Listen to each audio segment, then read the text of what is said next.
Welcome, everyone, to our prayer journey with YODO Daily Devotion. This is a very important devotion for families, so please, if you have a possibility, to share it with each member of your family. Have you heard the term burn it all down? What is the reason that they say that term? Well, they say it because they basically are saying that we, as the generation before them and the generations before them, were so evil that everything should be burned down and we should start over. This is really the premise of Ezekiel chapter 18. The sins of the father have turned to the demise of the children. And there is some truth to that, not the way they think that say we should burn it all down, but we as parents and grandparents may have not instilled in our children the values of the Bible, and therefore they are so against what we stood for before. And many reasons for that is that they misunderstand history and they don't realize that the Constitution put together by biblical people, even though they did not live right, are the very foundations that they're standing on now, and they're ready to lose. So I'm going to read 3 verses for you here, and I want you to think about them because God tells you who's accountable. You see, it's one thing to say, burn it all down and blame the rest of the world, but you're also going to be held accountable. It should be that we as the generation that did go before you should be guilty and feel the guilt of the problems that we had, that we did, the omissions that we did, and the materialism that we injected into families. So listen to these verses and think upon them. Be honest. If you're a young person looking in, be honest.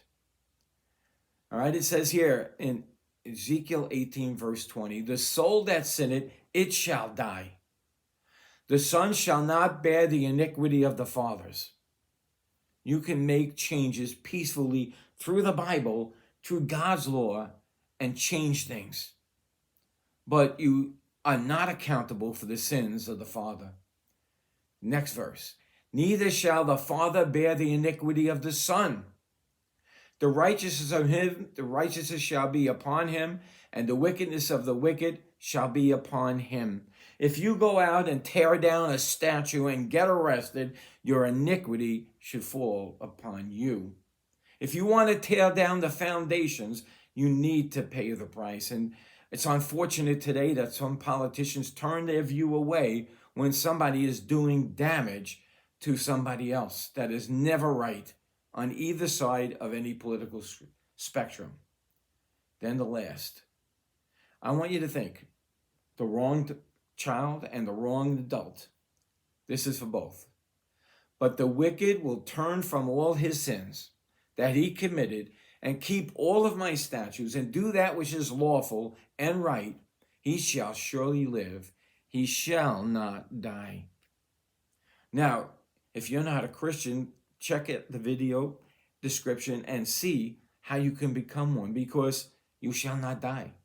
If you trust Jesus and are sorry for your sins and start walking in the statutes, you're going to be cleansed. Young man, if you're one young woman, if you are rebellious and going against God, remember what it says. The soul that sinneth, it shall die. It's appointed on man once to die, and after this, the judgment. Fathers and mothers who have failed and done errors and did wrong, what do? But the wicked will turn from his sins that he committed and keep my statutes. They'll start walking with God, and God will forgive them, and they shall live. And one other thing, if you follow the life that God has laid out in his word, you will be blessed. I promise you that. I know that from personal experience, that God will swoop in whenever you're in need if you're walking step by step with him. So until next time, may Jesus increase as we decrease.